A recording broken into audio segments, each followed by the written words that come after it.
Olá, tudo bem? Eu sou o professor Devlin e vamos começar falando sobre a trilha 1, sobre introdução à ecologia. Venham comigo. Primeiramente, a gente vai falar que a ecologia ela é um campo da biologia que ela está presente no dia a dia de todas as pessoas, de todos os organismos. Ela é extremamente importante. Tá? Ela foi utilizada pela primeira vez por Ernest Haeckel em 1869. E a ecologia nós podemos definir como o estudo da casa, o estudo do local onde nós vivemos, ou seja, o local onde todos os organismos vivem e mantêm relações com outros organismos e com o meio em que vivem. Ok? Então nós podemos dizer, de acordo com a etimologia da palavra, que ecologia vem de oikos, que significa casa, e logos, que significa estudo, ou seja, estudo da casa, estudo do ambiente em que vivemos. Então, algumas das importâncias da ecologia que nós vamos trazer agora, que é a racionalização da utilização de recursos, ou seja, a sustentabilidade, o controle de poluição e controle de crescimento das populações. Então, esses são alguns das partes que nós vamos utilizar dentro do estudo da ecologia, que é extremamente importante para todos nós. Então, dentro da ecologia, nós vamos começar estudando sobre os níveis de organização.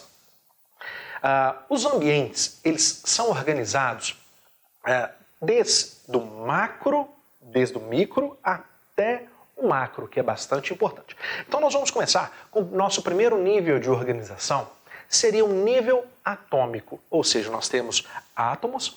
Esses átomos, eles se organizam formando moléculas, as moléculas se organizam formando células, as células se organizam formando tecidos, tecidos se organizam, se especializam formando órgãos, os órgãos, junto com os tecidos, eles formam sistemas e o conjunto dos sistemas, ele forma um organismo vivo. E é a partir desse organismo vivo que nós vamos começar o estudo propriamente da ecologia. A partir do organismo vivo, que eu no caso vou representá-lo como um organismo de uma determinada espécie, quando eu junto a esse organismo vários organismos de uma mesma espécie, eu tenho uma população. Quando temos várias populações de espécies diferentes, eu formo uma comunidade. E quando eu tenho uma comunidade, levando em consideração também o ambiente, que seriam os fatores abióticos e bióticos, que vamos falar daqui a pouquinho, então quando eu junto os fatores bióticos, que são as comunidades, mais os fatores abióticos, que nós vamos explicar, nós temos um ecossistema. E esse ecossistema, ele é extremamente importante. Tá? Quando nós temos o conjunto de vários ecossistemas, nós podemos formar o que nós chamamos de biosfera, que é o conjunto de todos os ecossistemas do planeta juntos. Ok? Então a definição que nós gostaríamos de trazer sobre os ecossistemas, que é um sistema ecológico em que vai haver relações entre organismos vivos, né, e entre, basicamente, todo o ambiente que esses organismos estão, toda a interação desses organismos entre si e entre o ambiente. Então nós vamos explicar nas trilhas posteriores sobre os vários ecossistemas que existem no nosso planeta. Tá? Os ecossistemas, eles podem se unir e vão formar uma outra unidade, que são os biomas. As terminologias mais atuais usam o termo biomas, que são vários ecossistemas que têm características em comum. Nós vamos estudar nas trilhas posteriores sobre os ecossistemas, por exemplo, a floresta amazônica, o cerrado, né, a Mata Atlântica. Então vamos falar desses ecossistemas que estão dentro dos biomas nas trilhas que seguem. Uma coisa importante para podermos destacar é que entre um ecossistema e outro, por exemplo, entre Cerrado e Pantanal, existe uma região de transição entre esses ecossistemas. Essa região de transição, nós damos o nome de ecótono. Em alguns livros nós podemos encontrar como ecótone, uma região de transição. E nessa região de transição, nós vamos observar uma grande biodiversidade. Nós vamos encontrar algumas espécies animais e vegetais de ambos os ecossistemas que estão próximos. Então é uma região de transição. Como eu disse, nós vamos encontrar várias espécies de um ecossistema e de outro ecossistema, certo? E existem também algumas espécies específicas que só existem nessa região de ecótono ou ecótone. Então é uma região de transição. Agora, vou trazer para vocês mais alguns conceitos básicos, bem importantes, dentro da ecologia, que é o conceito de hábitat ou habitat. O hábitat, todos nós já estudamos sobre hábitat no ensino fundamental e no ensino médio, como sendo a casa de um determinado organismo, bem a grosso modo.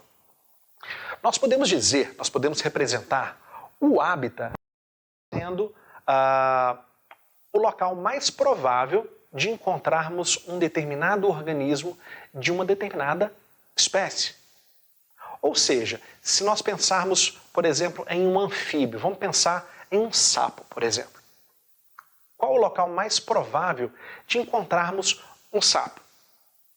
Provavelmente próximo de lagoas e em locais que têm elevada umidade, pois as condições morfofisiológicas desse organismo não permitem que esse organismo ele viva longe de condições muito úmidas de ambiente. Então é o local mais provável. Vou dar um outro exemplo quando nós falamos sobre uma planta de clima árido. Vamos pensar no cacto. Qual que seria o hábitat do cacto? Locais onde tem pouca disponibilidade de água, clima mais seco, elevada insolação, né? Então são locais onde tem a menor disponibilidade de água. Então nós podemos falar de hábitat não só quando eu estou falando de animais, mas também quando estou falando de plantas. Tá? Então isso é extremamente importante que nós saibamos esses conceitos básicos, né? Primeiro conceito básico seria o conceito de hábitat. Outro conceito bastante importante que nós vamos falar aqui é o conceito de nicho ou conceito de nicho ecológico, que todos nós já estudamos também no ensino fundamental e médio, como sendo a profissão de um organismo. Tá? Nós vamos definir o nicho ecológico aqui de uma forma um pouco mais ampla. O nicho ecológico, nós vamos dizer que é o papel ecológico que um determinado organismo desempenha em um determinado ecossistema. Tá? Então, por exemplo, tudo que se refere a um organismo, todos os hábitos desse organismo, se ele tem... vamos dar um exemplo de um animal, por exemplo. Se esse animal ele tem o hábito diurno ou noturno, isso está dentro do nicho ecológico dele. Quantos eventos de acasalamento ele vai ter por ano? Quantos filhotes ele produz? Se há o cuidado parental com os filhotes ou não? Né? Tudo isso também está dentro de nicho ecológico. Agora, em algumas fontes, a gente pode encontrar um conceito um pouco menos abrangente sobre nicho ecológico. E esse conceito um pouco menos abrangente seria do que o organismo se alimenta. Tá? Então, em alguns livros, em algumas referências, nós podemos encontrar como nicho ecológico seria apenas do que o organismo se alimenta. Tá? É uma definição muito simples, mas é uma definição que muitas vezes ela é utilizada. Tá? E o conceito de nicho ecológico, sendo mais reduzido, nós podemos dizer, por exemplo, do que o organismo vai se alimentar, se ele é carnívoro, se ele é herbívoro, né? Qual é a quantidade de presas, no caso de um organismo carnívoro, qual a quantidade de presas que ele se alimenta por dia. Quando eu falo também de um organismo herbívoro, qual é a quantidade de folhas, qual é a quantidade de organismos vegetais que ele se alimenta. Tudo bem? Então isso é o conceito básico de nicho ecológico. Tá? Bastante importante falarmos então sobre esse conceito. Um conceito também que vem para complementar esse conceito do nicho ecológico é que o nicho ecológico ele pode ser separado em nicho fundamental e nicho realizado. O que seria o nicho fundamental?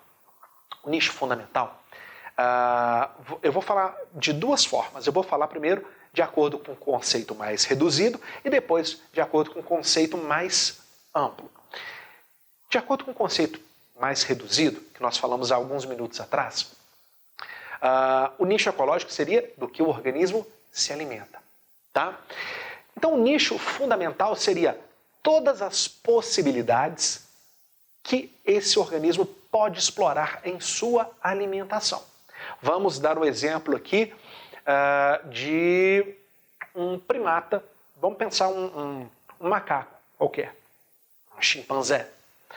Imagina que o chimpanzé ele possa se alimentar de uma gama imensa de frutas. Vamos dizer, de banana, de maçã, de goiaba, entre outras. Então, imagina que são todas as opções que ele pode se alimentar. Isso seria o nicho fundamental, tá? Porque é toda a gama de alimentos que esse organismo ele pode explorar. E o que seria o nicho realizado? Nicho realizado está contido dentro do nicho fundamental. Quando a gente fala de nicho realizado, nós estamos falando um pouquinho mais sobre a realidade desse organismo de acordo com o ecossistema que ele está agora. Então o nicho realizado vai ser o que esse organismo consegue explorar dentro do que tem possibilidade. Ou seja, voltando àquele mesmo exemplo do chimpanzé. Eu disse que o chimpanzé ele tem um nicho fundamental maior, ele tem um leque grande de possibilidades alimentares, por exemplo. Enquanto o nicho realizado seria o que ele consegue explorar dentro daquele ambiente. Então, como eu falei no exemplo, se esse animal ele pode comer banana, maçã, goiaba e outras frutas, mas imagina que no ambiente em que ele está inserido eu tenha apenas banana e maçã. Ou seja, ele só está explorando uma parte do nicho fundamental. E essa parte nós chamamos de nicho realizado. Aí você poderia perguntar, professor, será que o nicho realizado ele pode se expandir? Pode, ele pode se expandir. Contanto que a oferta, por exemplo, de alimento, naquele ambiente que esse organismo vive, ela se amplie também. Mas é muito importante nós dizermos que o nicho realizado ele nunca será superior ao nicho fundamental. Trocando em miúdos, a gente pode dizer que o máximo que um organismo consegue se alimentar é de todas as possibilidades que o nicho fundamental vai oferecer a ele. Tá? Então, vou dar um exemplo um pouquinho esdrúxulo aqui para um melhor entendimento. Quando a gente fala desse exemplo do chimpanzé, que eu falei para vocês, ele é um animal herbívoro. Então, ele pode explorar uma grande quantidade de frutas, né, desse tipo de alimento. Agora, ele não vai explorar, por exemplo, ele não vai comer uma carne, ele não vai matar um animal e comer a sua carne, por exemplo. Tá? Ou seja, no caso, o nicho fundamental ele não vai se expandir. O que pode se expandir ou retrair é o nicho realizado. Tá? Então, o nicho realizado ele pode diminuir, como eu estou dizendo agora. Tá? Então, imagina que eu viva num ambiente e esse ambiente tem uma determinada oferta de alimento para esse organismo. Se houver um desmatamento, se houver uma superpopulação dessa espécie, eu posso dizer que o nicho realizado desse organismo ele vai diminuir, certo? Então, voltando a falar agora do nicho fundamental e nicho realizado, de acordo com aquele conceito mais amplo, eu poderia dizer que o nicho fundamental é, no caso de um animal, é tudo que ele pode explorar, não só em relação a recursos alimentares, mas em relação a espaço, em relação a reprodução, né? Tudo que ele pode explorar. Agora, o que ele vai explorar está dentro do nicho realizado, ok? Pessoal, esses conceitos, todas essas teorias, elas vão estar bastante elucidadas na nossa trilha de aprendizagem 1. Né? Nessa trilha, como nós temos um tempo reduzido, não temos como aprofundar tanto nesses assuntos. Porém, se vocês recorrerem às nossas trilhas de aprendizagem, vocês vão encontrar as informações que vocês precisam, ok? Finalizando então a nossa aula, a nossa trilha, nós temos aqui algumas das referências bibliográficas. As referências das imagens nos slides são essas. Muito obrigado pela atenção de vocês. E até a próxima trilha.